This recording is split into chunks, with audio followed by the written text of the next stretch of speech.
Hey folks, it's Marvin Cash, the host of The Articulate Fly. On this episode, I'm joined by deer hair master Pat Cohen. We take a deep dive into his life as an artist, his passion for stacking deer hair, and his new book, Super Bass Flies. I think you're really going to enjoy this interview. But before we get to the interview, just a couple of housekeeping items. If you like the podcast, please tell a friend and subscribe and leave us a review in the podcatcher of your choice. It really helps us out. And a shout out to this episode's sponsor. This episode is brought to you by our friends at Bonefish and Tarpon Trust. Using a science-based approach, BTT and its partners work tirelessly to conserve and restore the flat species so many of us love to chase on the fly. On September 17th at 7 p.m. Eastern, BTT will virtually host its 9th annual NYC Auction and Awards Ceremony. You can attend this great event from the comfort of your home. Please visit btt.org to learn more, register, and support this great organization. Now, on to our interview. Well, Pat, welcome to The Articulate Fly. Well, thanks for having me, Marvin.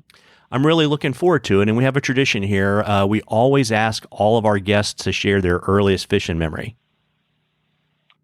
Oh, man, my earliest fishing memory. Boy, that seems so long ago now. I think I'm getting old. Well, I think probably it's very similar to most other people. I don't have a specific story, but, you know, drowning worms under a bobber with my dad, my mom. I know when we were growing up, we moved from Long Island to upstate New York.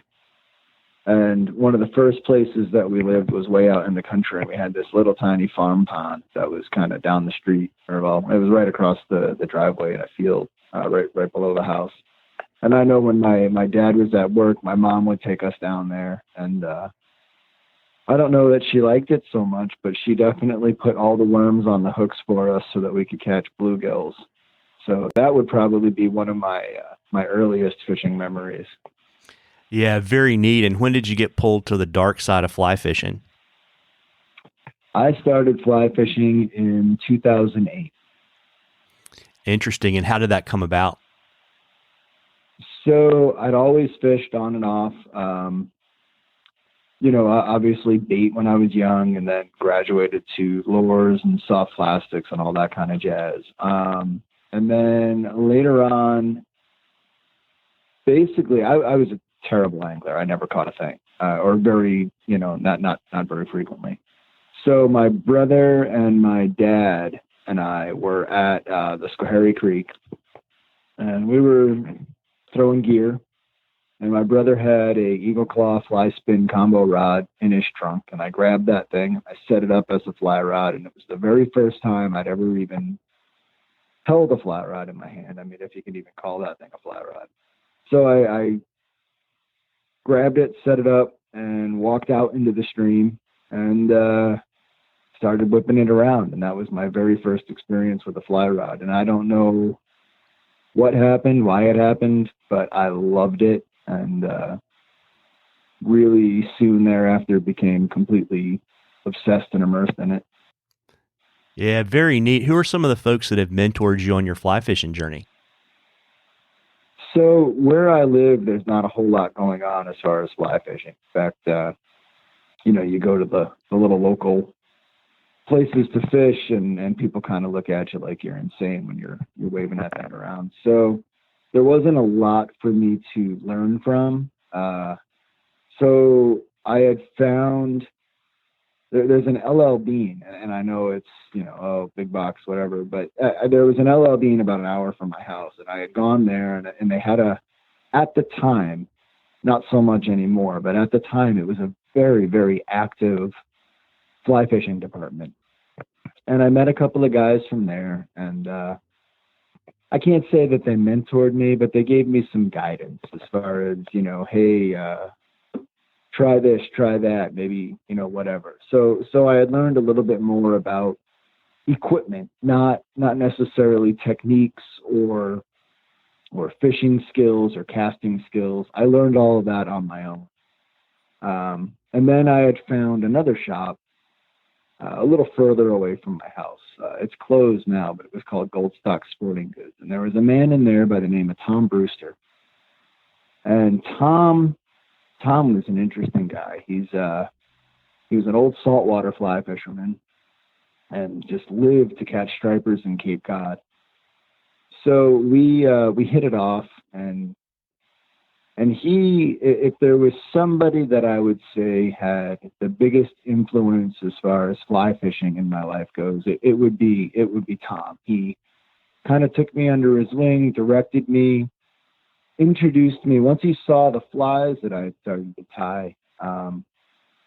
Introduced me to Bob Mead and Dave Brandt, and those were like the first two people that were already active and established in the fly fishing, fly tying world that I had met. And they were super nice guys to me, and then it just kind of all went from there. Yeah, very neat. And in addition to being a fly tyer, you're also a tattoo artist and an illustrator.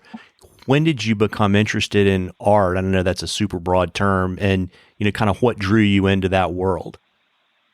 I've done art for my entire life. I mean, ask any parent, I guess, right? Their kid is the best artist in the world, isn't that how it goes? Yeah. But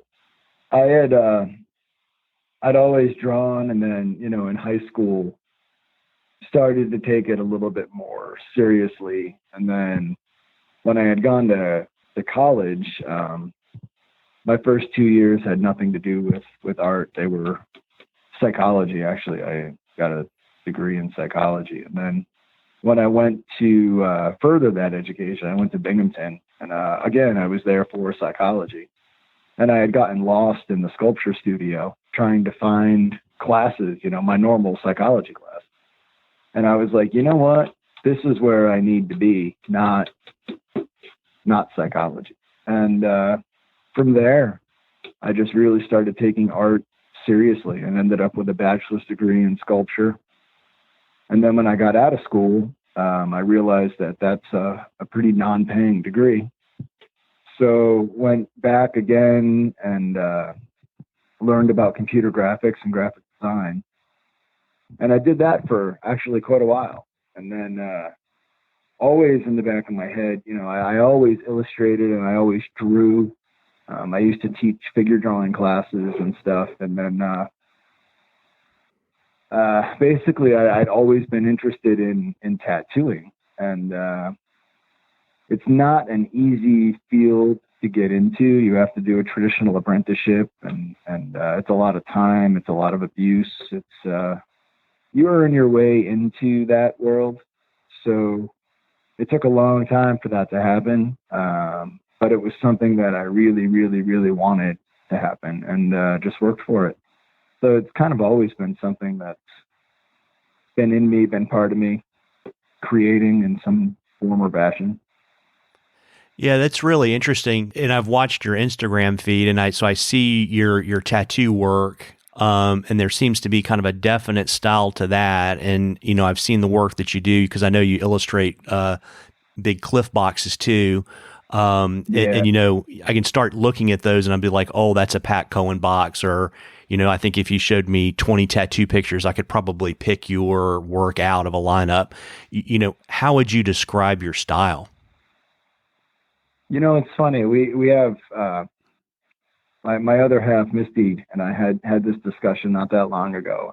Because I living where I live, like I'm in upstate New York, there isn't a lot of opportunity to say, hey, look, this is what I specialize in. You've got to kind of be able to do a little bit of everything because you've got a fairly diverse group of individuals that I do business with. So some people will come in and they'll want, a black and gray portrait. Other people will come in and they're going to want, some kind of traditional Americana piece. So I don't know that I have, in my mind, I guess, I don't know that I have a very specific style. I have things that I enjoy more than others. I don't know if enjoy is the right word, but things that I respond to better than others as far as style goes. Like I love black and gray tattoos. I think there's something about them that they're raw, they're natural. It's the way my brain thinks. It's one of those things where there's no trickery. There's no hiding anything. Either you can do it or you can't. And a really bad black and gray is a really bad black and gray. And anybody that looks at it would be like, oh gosh, what do we do now? So I'm really drawn to that for whatever reason. I love the way they look. I like color and stuff too. So as far as like a style, I would say I border on enjoying realism, but not photorealism, more of a graphic oriented realism, because I like lines and I like contrast. So a little bit more punchy than just a straight photorealistic piece, if that makes any sense. Yeah, no, that makes a lot of sense. And, you mentioned earlier kind of your fly fishing mentors. Who are some of the folks that kind of helped you on your journey as an artist? Oh, boy. So I guess in high school, there was one art teacher, Miss Moggemer, Linda Moggemer. She had, in high school, she kind of took me in and really helped shape my art, I guess, helped make me take things a little bit more as serious as you can do anything in high school, And then when I had gotten to college, Jim Stark, he was a sculpture professor at Binghamton University. And he was such a cool guy. I wish I stayed in touch with him a few years after college, and then I'm terrible at keeping in touch with people, and life gets in the way, and you know how it goes. But he really influenced the way that I looked at things as an artist. I would say he had an interesting view on things. He was this old hippie kind of dude that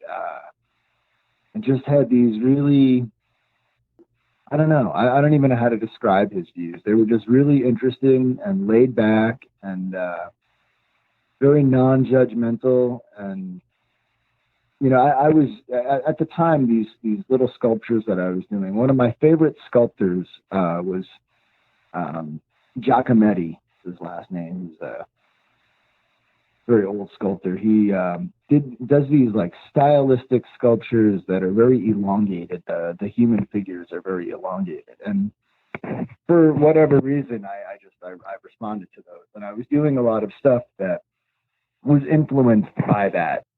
And it wasn't even on a conscious level necessarily. It was just something that was happening. And a lot of professors, when I had taken a lot of different art classes. So there was a couple of professors that absolutely hated the direction that was going. They didn't understand it. They didn't understand why I was seeing things that way, and did whatever they could to kind of get rid of that. Where Jim Stark totally embraced it and was like, hey, I don't know why, you're going in that direction. I don't know what it is that you're responding to, but you are. So do it. Let's see where it goes. And everything was about, hey, follow what comes instinctually, and then see where it goes, see what happens, see if it develops into something else. And that's eventually what had happened. I had taken that, and because he let me run with it, I ended up going further and further and further and straight away from that into a new direction. But I wouldn't have gotten to that direction. I wouldn't have gotten to that point if I didn't have somebody that said, hey, it's okay to go there. Now continue. And that's kind of what happened. So I would say he was a big factor. And then after that, I didn't really, the tattoo world, I did an apprenticeship. I worked with a couple of different tattooers. One of them's dead now. The other two, I don't have any idea what happened to them. I don't care. They weren't good humans. So, after that, it's just a matter of who you look at and kind of get inspired by. There's so much good art in the world that if you ever talk to an artist and they say they're not inspired by modern art, and the things that are happening, they're just not looking hard enough. Yeah, very, very interesting. And when did you get interested in fly tying? So fly tying happened in 2009, is when I tied my first fly, and it was purely utilitarian. I was going through. I was only fishing basically with one fly. I was using these Crystal Flash weighted like beadhead woolly buggers, and I was tearing up the smallmouth with them. And that was my sole interest. I mean, it's still probably my all-time favorite fish to catch. But so I was going through so many of them, and because I didn't have a fly shop or anything in the area, I learned how to make them. And that was the first fly that I ever tied, and that was kind of what got me into fly tying. Very neat. What was your first vise? First real vise was Peak. But the first vise that I ever had came out of a Wapsi fly tying kit. That was I used that for probably the first 6 months, 7 months, 8 months, something like that of fly tying, until I started figuring out that there's more than, Crystal Flash woolly buggers to tie. Yeah. Well, and speaking of that, what drew you to tying with deer hair? So I had gone into, the LL Bean store, and they had these pull-out drawers, these huge bins in the middle of the fly fishing department that were just full of flies. And I had just, accidentally opened one day, and there was, well, not accidentally, but I stumbled upon it, opened it up, and randomly this drawer was full of these Dahlberg divers. And I was like, what are these things? And bought one, paid an enormous amount of money for it, or at least it seemed like that at the time, and didn't know what to do with it, but I just thought it was the coolest thing. And talked to a couple of people about it, and they said, yeah, you use it to catch largemouth and whatnot on the surface. I said, neat. So I went home, I fished with it, and I don't know, maybe a few fish later, it started falling apart on me, and I was like, what the heck? And then I set out to learn how to make them. Yeah, very neat. And so you start in like 2009, and you get turned on to deer hair probably a little bit after that. And, 3 years later, you're a professional tyer. What allowed you to become so proficient so quickly? My obsessive nature. All joking aside, like when I do something, it doesn't really matter what it is. I try to absolutely learn everything and anything that I possibly can about it. If I'm interested in it, it is 100% what I focus all my attention to. So when I first started fly fishing, my very first year with a fly rod in my hand, I was on the water for 280 days. Oh, wow. 280 days. And it didn't matter if it was raining, pouring. It didn't matter if it was the wintertime. I didn't care. I went out and I fished at least a couple of hours every morning. And it was the same thing when I started tying flies. Like, I started with those Crystal Flash woolly buggers. And literally, like, that's all I was tying for at least a few months. But now we're still in 2009. So by the end of 2009, I had become completely just overwhelmed with deer hair bugs. These things are amazing. I love fishing with them. I love tying them. And I was just, starting to, the art side was starting to kick in, and I was getting creative with them and having fun. And again, there was nobody to really teach me how to do any of it. So I had gone in and I had talked to my friend Tom Brewster, and I said, hey, I want to tie these bass bugs. I want to tie these divers and stuff. And he was like, look, man, I don't know how to tie them, but I can tell you what materials you need. So that was the big step for me, because originally I watched some video on it. YouTube or something, and I was, they were flaring this deer hair, but it didn't say, it was belly hair or body hair or bucktail or whatever. So I had these bucktails as part of that Wapsi fly tying kit that I had. So I'm trying to make these bass bugs out of this bucktail, and it's just not working. And I was getting frustrated and couldn't figure it out. And then that's when Tom said, "Hey, you really need belly hair." And I said, "Oh, okay." So I bought all the colors that he had, and went home and put it on the hook, and boom, my hair flared. And I was like, "Holy crap, this is what I needed." And then forget it. Once I saw that I had the correct material, then the creative train just kind of took over, and I was making all sorts of crazy stuff out of nowhere. And again, it was that first one that I had bought fell apart on me. So I needed to figure out, how do I tie these? Because they're time consuming. I mean, I don't care how many you tie, they're still time consuming. I tie thousands of them a year, and they're still unbelievably time consuming. So I wanted them to last. So I figured out methods and techniques, again, on my own, how to make them durable. And it's just repetition. Getting good at something is not about years or time necessarily. I think that there's this big misunderstanding of the word experience. Because if you've got somebody that says, "Hey, I learned this on, Monday of 2000, and I've been doing the same thing, and now it's 2020. Do you have 20 years experience, or do you have a day of experience that you've done for 20 years? Because those are two very different things, right? Does that make sense? No, it makes a ton of sense. I mean, you see the same thing where, people are always amazed, like in the comp fishing world, about how these young anglers on the youth team can just become fishing machines in such a short period of time. And they just have a very different curriculum for getting better, right? So it's not about doing the same thing. It's about really kind of broadening and perfecting your skill set.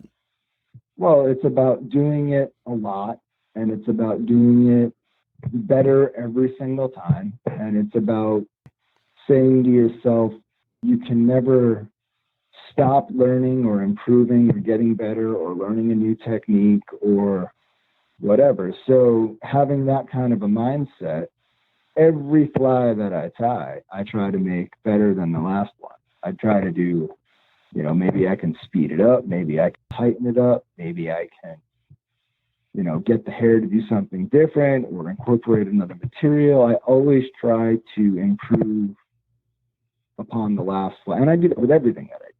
Like maybe I had a successful tattoo today, but tomorrow, if I have to do a tattoo that's similar, it needs to be better than it was yesterday. I always take the approach that you're only as good as your worst product. So I try to never have a bad product and then just keep improving from there. And I think that makes for quicker experience, if that makes sense, or more experience. Take that first year on the water, 280 days fishing. How many people can say that they fished 280 days in 10 years fishing? So who's got more experience? That person that has that many days in a year, or the person that's been doing it for 10 years, 3 weekends a year? You know what I mean? No, I 100% do. And I mean, it kind of comes down to like when you watch, elite athletes practice, and they practice in a very, very different way from kind of, amateurs or kind of intermediate level athletes. It's all about focus. Yeah. They have a goal in mind, and to get to that goal, they have to do steps A, B, and C, and you can never skip A, B, and C. You have to do them every day. So when I started tying these bass bugs and all these other flies, I tied flies every day. I loved it. I mean, I woke up and I was like, gotta tie a fly. Didn't matter what else was going on that day, had to tie a fly. And I did that every day and every day and every day. I mean, I get asked all the time, like, how do you get good at tying deer hair flies? Well, it's simple. Learn the proper techniques with the proper tools, with the proper material, and then make 500 of them. You'll be good by the last one. And that's it. Yeah, it's like, I guess, what is it, the Malcolm Gladwell book? It's about 10,000 hours to get good at anything. Sure. I know, being in upstate New York, you're a little bit isolated and you're probably self-taught more than most anglers and tyers, but, who are some of the folks that have influenced you as a fly tyer?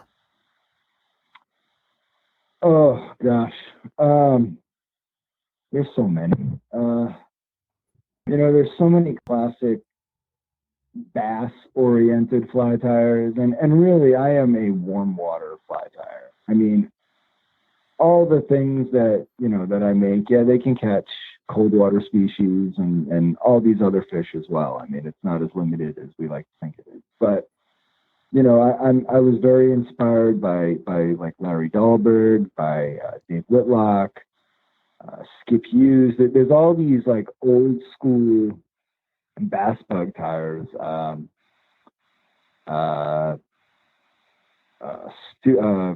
What's his name? Jeez. Chris Helm. There's Jim Stewart. Jim, was that his first name? Stewart something, or last name was Stewart.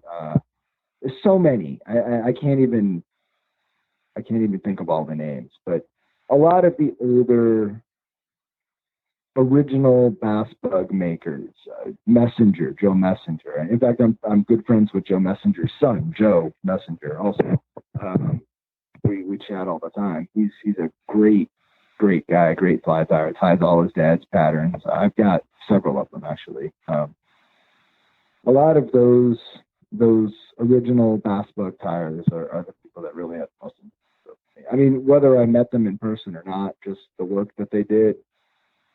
Everything can be. There's very few things in the world that are original, so everything can be brought back to a base somewhere. And all the flies that I tie, they're modern versions of flies that have been being tied for 100 years or more. I mean, bass bugs date back to the 1800s. So, they're all kind of a building process. You start out with something basic, it moves on from there, on from there, on from there. It just kind of grows. And people like to claim everything as their own. But really, I mean, I've got some flies that are a little different than other flies, but when you break it all down, a deer hair bug is a deer hair bug. I mean, a popper is a popper. A popper can be brought back to Cap's bug, and we've changed it since then. But really, a deer hair popper is a deer hair popper at the end of the day. Yeah, got it. And I know you fished gear pretty extensively before you found the fly rod. I guess a little bit over 10 years ago. Yep. Yeah, how does that gear experience kind of influence your tying? Well, I try to make a lot of flies that imitate what lures do, especially soft plastics. There is no denying the effectiveness of a pro bass angler and a soft plastic bait. They will catch 6-pound largemouth out of mud puddles with that stuff where there shouldn't be a fish. So to me, I always look at the tackle industry to see what's new, to see what techniques are out there, because really, whether it's a fly rod or a spin rod, bass fishing is bass fishing. All fishing is fishing. The only difference is delivery method and what we have to use to catch those fish with. I mean, a fly is a lure. It's all kind of interwoven. I mean, we like to separate everything, but it's really not. I mean, a lure is an artificially made thing that's used to fool a fish, and that's what a fly is.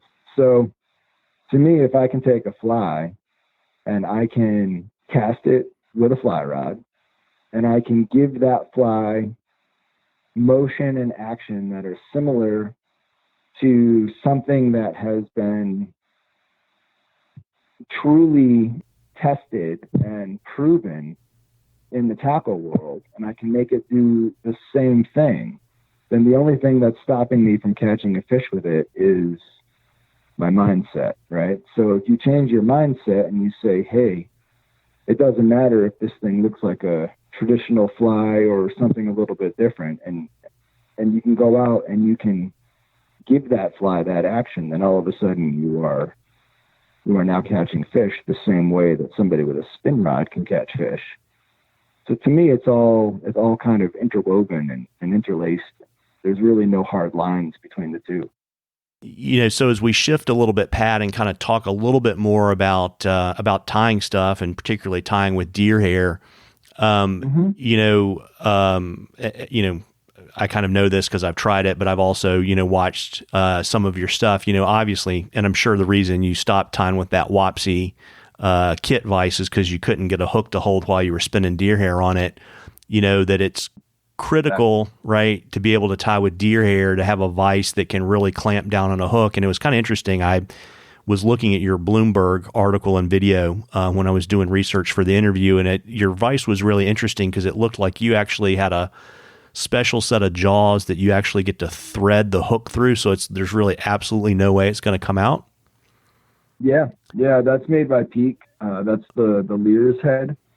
That jaw system is, if you're going to do big flies or any kind of deer hair fly where you're putting an enormous amount of pressure on the hook, that Lear's jaw is unreal. When that first came out, I was at ICAST, and I actually put a 1 pound jig. It was an 18-aught hook in that vise, and I picked that thing up and I swung the vise around by the hook, and that hook didn't budge out of that vise, out of that jaw system. And they've got three different sizes. One of them is just enormous. I don't know who would need that really, but the smaller one is the one that I use, and it's interchangeable with the standard jaw and the standard cam system. So you buy a regular rotary vise from Peak, and then you get this Lear's jaw also, and you can tie on any hook between the two jaw systems. It's awesome. I couldn't imagine doing deer hair work without that thing now.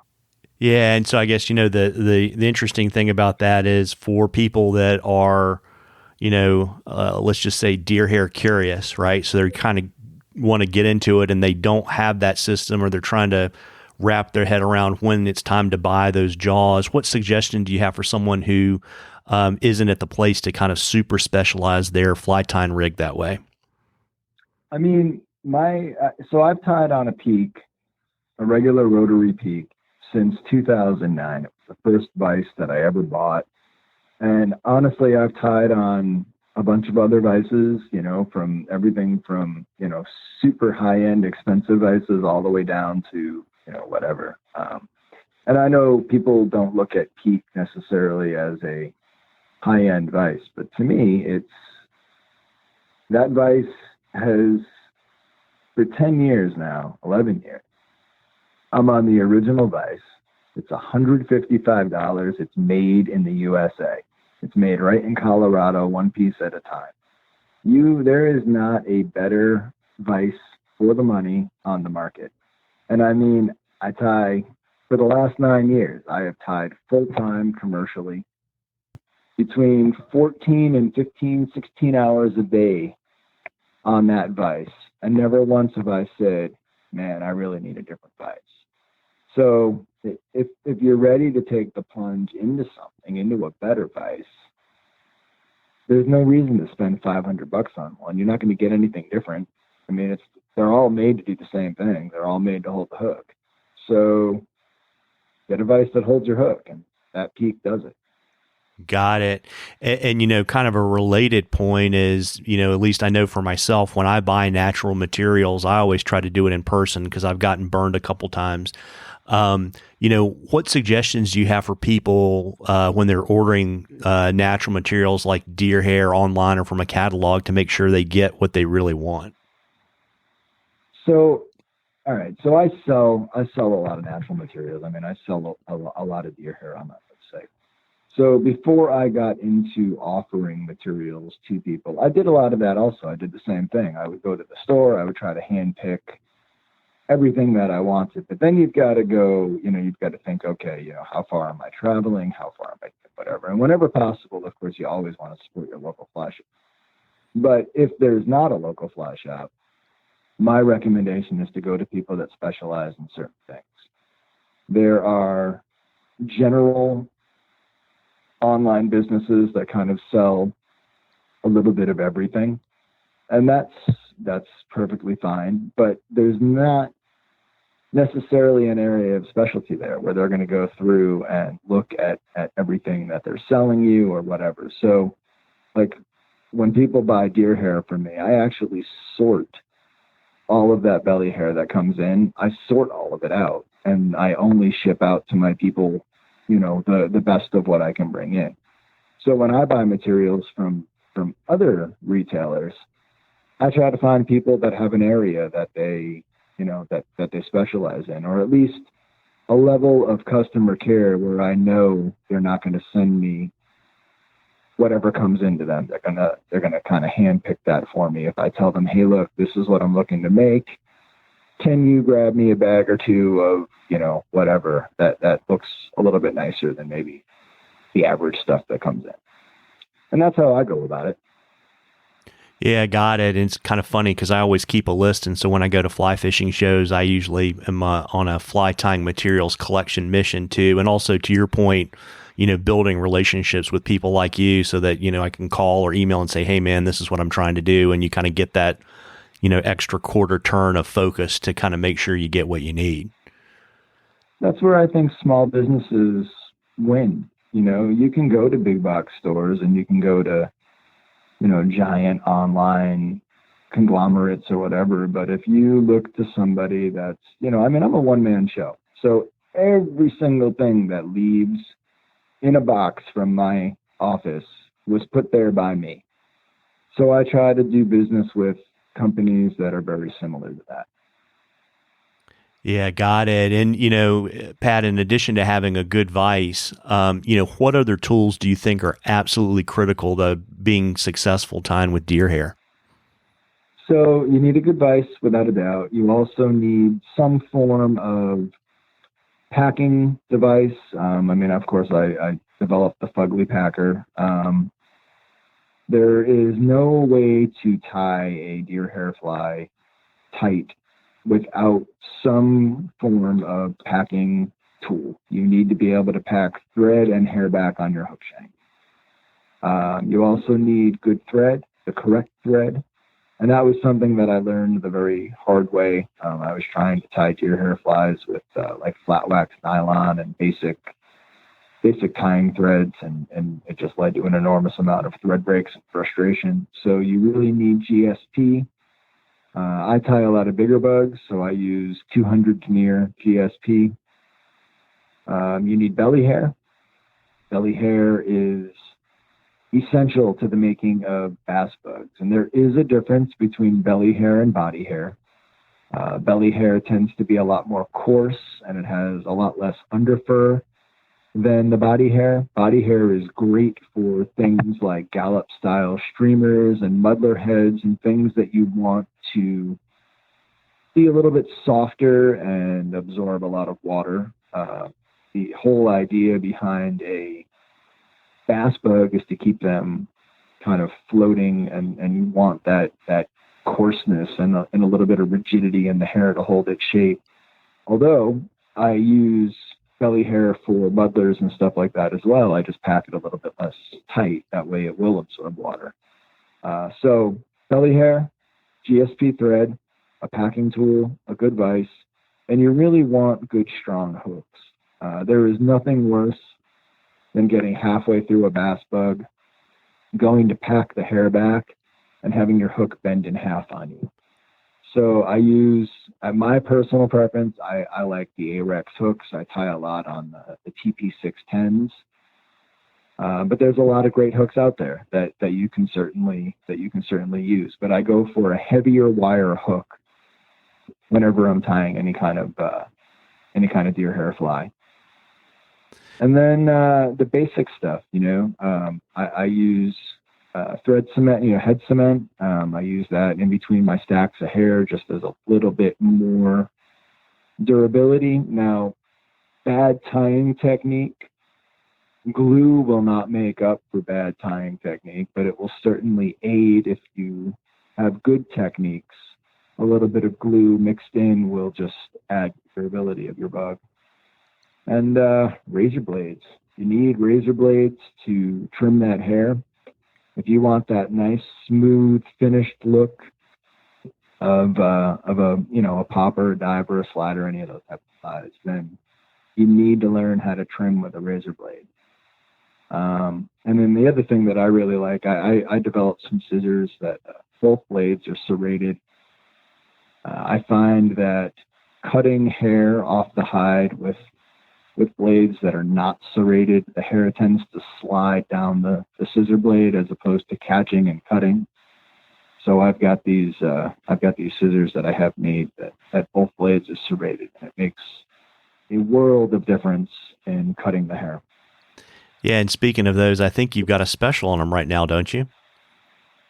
Yeah, actually I do. I just got a bunch of them in. Took a long time to get them. This COVID is making havoc with manufacturing and shipping.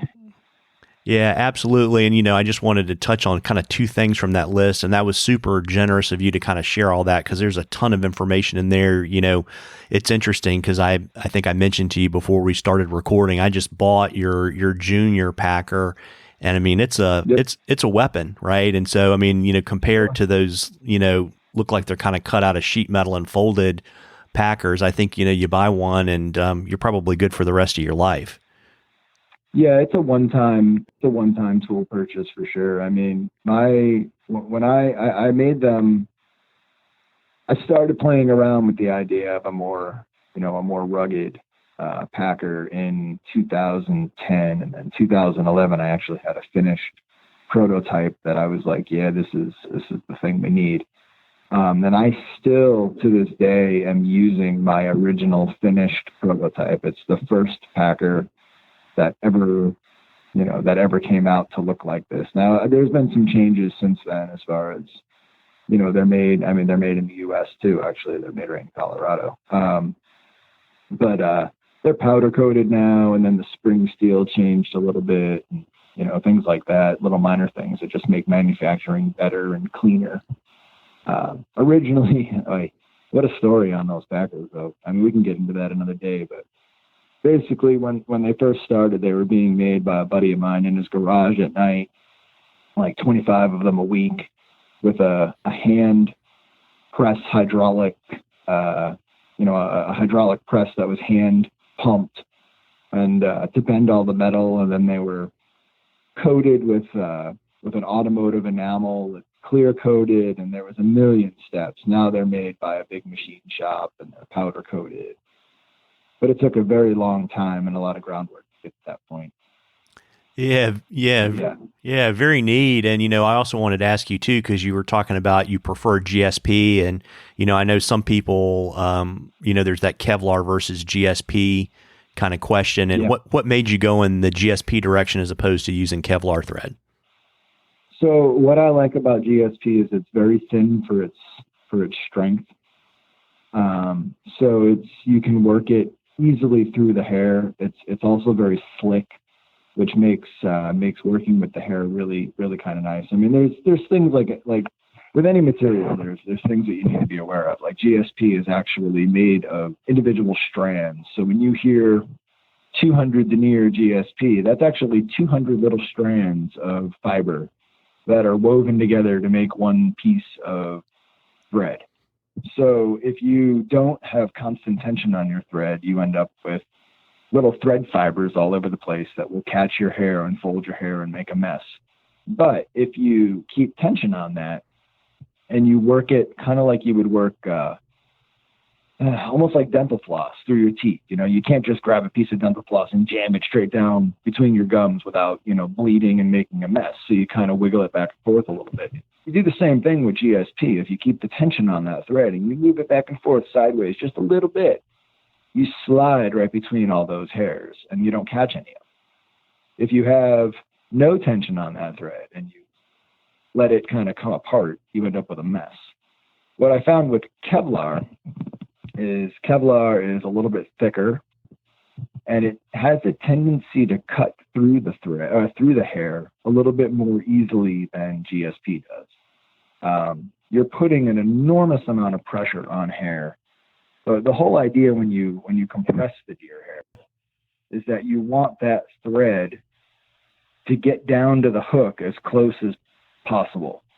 The more tension on the thread, the number one, the tighter your bass bug is going to be in the end, but the more durable that bug is going to be, because you've got an enormous amount of pressure on that hair so that there's no way that hair can actually pull out.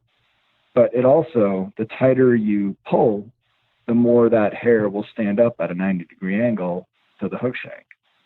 So you need thread that you can really put tension on and not cut through all that hair. And I'm not saying that you're not going to cut through. I mean, you will eventually cut through some deer hair with GSP. It's bound to happen. I mean, not all hair is the same, and you know, it goes through a process where it's bleached and dyed and whatever. And if it's over bleached, the hair will dry out and become a little bit more brittle. And you'll find out real quick how much tension you can put, because you'll be in the middle of a bug, go to pull down, and you cut through your hair and you end up with this poof of, you know, hair all over the place and in your lap. And it's going to happen. I mean, I do it all the time. So. Yeah. But GSP is really easy to work with over Kevlar. And what's nice about it is it's flat. So when you're building a thread base, you can build a flat thread base. And then if you want to build a head, like a thread head with GSP, you can actually spin the thread. And now you've got a round thread, and then you can build up a thread base, a head that way also. So it gives you some options. Yeah, very neat. And I know too that you prefer to stack hair as opposed to spinning it. And I was just kind of curious, kind of how you came to that way of doing things. Stacking hair gives you 100% control over every single piece of hair that is in your bug. Spinning is a little bit by chance. You're taking one giant clump of hair and you're making 3 or 4 wraps of thread around that, and you're pulling down and you are winding your thread around that hook. And the theory is that when you spin a clump of hair, that hair will evenly disperse all the way around 360 degrees, all the way around your hook shank. Now, very, very, very, very seldom do you get an even spreading of hair by doing that. And the other thing is you've got the same color of hair all the way through the bug that way. So you're working in the round all the time. Now, stacking hair, you can work many different ways actually stacking hair, but let's the most basic in its most raw form, you're working from the bottom of the hook shank to the top of the hook shank. And the theory is if you use, let's say, 3 pencil thicknesses, you're always going to hear about deer hair tires. They're all going to talk about pencil thicknesses of hair. Very rarely, for the record, is it ever a pencil thickness. That's what we use, to talk about it. But if you really look at the clumps of hair we're using, most of the time it's much bigger than that. But anyway, so 3 pencil thicknesses on the bottom. You're going to want the same amount or a little bit more on top. But if you spin that, you've got that 3 pencil thicknesses, in theory, spread all the way out. But then when you pack that back, you're going to see there's more density on one side. Maybe there's a clump over here, a clump over there. When you're stacking that, literally, that 3 pencil thicknesses, that first clump, all of that will be on the bottom of the shank.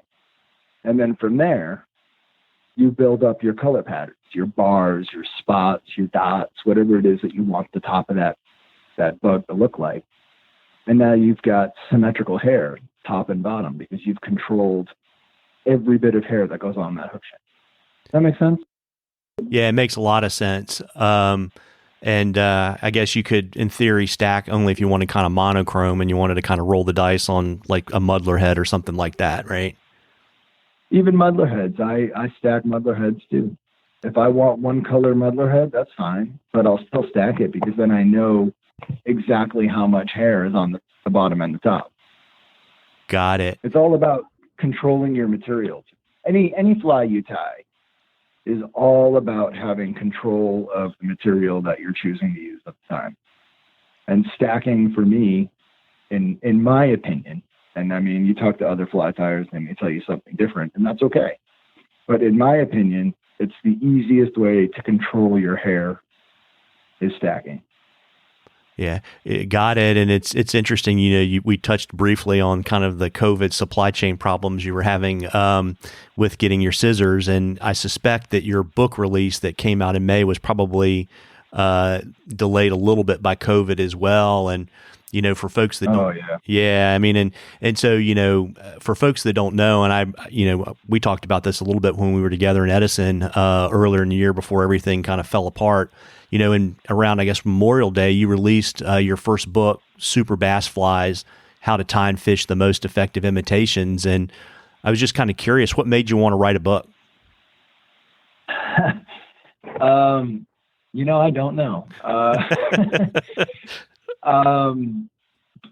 So I had the idea a while ago about just kind of sharing my experience and experiences of other bass anglers in one collective, going from top of the water to the bottom of the water and just saying, hey, look, this is all the stuff that we use. This is what we're imitating, and this is why we're imitating. This is how we're imitating it. And these are the things that you may run into when you're on the water as far as food sources. When I was looking around at other fly tying books, there was nothing that I found in the bass world that was really completely comprehensive as far as covering all the general foods that bass pretty much across the country in one form or the other will see, whether it be adult dragonflies or hex nymphs or whatever. I mean, these are all things that I would say the general bass fly angler may overlook, and they're things to me that were very important. And being in the warm water world, I've got a lot of fly tying and fly fishing friends that are also of the same mindset, and they all chase the same fish and tie flies for the same thing. So I got chatting with a bunch of different fly tyers, and I said, hey, what do you think about this? And everybody was pretty stoked on it, and they all kind of agreed that there wasn't a lot out there as far as one comprehensive resource for a fly angler that was looking to expand their knowledge or whatever. Again, it goes back to that kind of obsessive nature that I had. When I first developed my love of chasing smallmouth with a fly rod, I became completely obsessed with that fish, and I read everything that I could get my hands on as far as biology, and I wanted to know everything about their behavior. I wanted to understand them. I wanted to think like them. I wanted to know, hey, I can go to any stream anywhere and I can find a bass.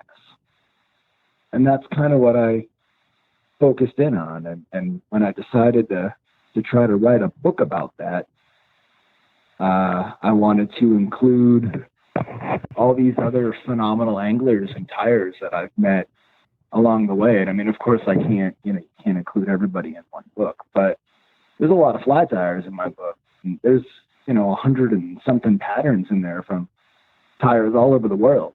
I mean, bass are not only in the United States, bass are worldwide.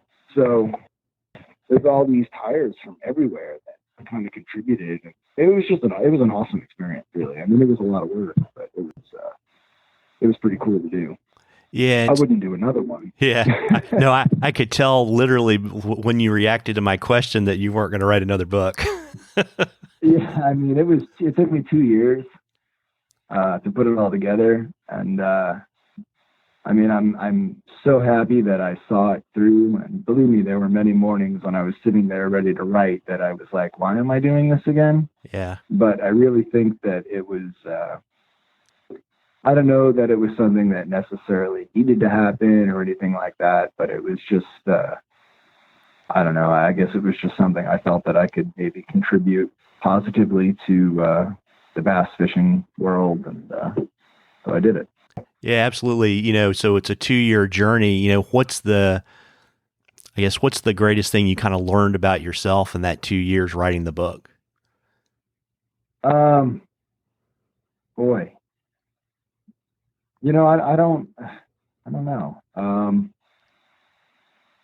I guess, it's like anything. When you put your mind to finishing something, you've got to, it's easy to be self-defeating, right? It's easy to sit there and be like, well, I don't want to do this. This is stupid or whatever, or this is too much work but I guess, really you set a goal, you make a commitment, and you follow it through. And that just kind of goes through my entire life. I set a goal, make the commitment, and I watch it happen, or I make it happen. I don't watch anything happen. Nothing just happens. You go out and do it. And this was just one more thing like that. It's a notch in your belt. It's an accomplishment of a lifetime. I never in my life thought I would write a book. It was never something that was on my radar in any way, shape, or form. It was actually, I was, long story short, like I said, I had thought about it and then didn't really do much with the idea. And somebody that I wrote an article. I've written a few articles. And one of the publishers actually had reached out to me and said, hey, what do you think about doing a book? And then that got the gears really turning even more. That's how I ended up. A couple of weeks later, they sent me a contract, and I was like, "Oh, geez, this is real now, huh?" Yeah, there you go. So I don't know that I learned necessarily anything specifically about myself, but I mean, if you see something through, then that's huge. And if I can do it, anybody can do it. Just set that goal and get after it. Yeah, find a way or make a way is what I always tell my boys. Yeah, you just got to stick to it. Our paths have crossed many times over the years at fly fishing shows. And I know from talking to you that you really kind of like to get out in the field and teach people everything that you've learned. And I was just kind of curious kind of what your plans are for the upcoming show and teaching season. So maybe people can meet you in person, get a book autographed, and kind of learn in person from the master. I got to be honest, this coming season, I don't know what I'm doing. Normally, year to year, I've got a very set plan. I've got events. I've got classes that I teach. I've got shows that I attend. But our world is kind of in turmoil at the moment. And I am in close quarters with people one-on-one on a regular basis. And I've got people around me that are susceptible to illnesses that I don't know that I want to be around large groups of people this year to take any chances with the COVID situation, honestly. I mean, I don't know. I don't know what I'm doing this year. If things clear up, I would love to get back to doing shows this year. If things don't clear up, this may be the year that I sit out show season. Yeah, you could write another book. I could, but I won't. Yeah. So, I mean, you never know. I may one day. I don't know. I have a love for pike too, and carp and stuff like that. Yeah. But I don't know that I'm passionate enough about them to sit down and make that kind of a commitment. Like, I am truly passionate about bass. I love bass fishing.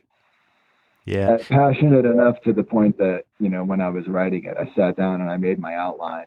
And the hardest thing about writing a book, and I'll tell you, it's going back through your memories and thinking about when you get to the water and all the things that you do on the water that you just go and do naturally. So whether it's observing what's going on around you, whether it's systematically approaching the water, systematically approaching a piece of structure, checking the barometric pressure, checking, flows. There's all these things that they almost become ritual. You don't think about them, you just do them, and you go on about your day, and then you go fish and catch fish, or you don't, because sometimes they win, and that's okay too. But when I sat down to do this, I had to actually break all those moments down into something that I could talk about and write about and explain to other people. Like, this is my process. So I've got a very specific process when I go bass fish.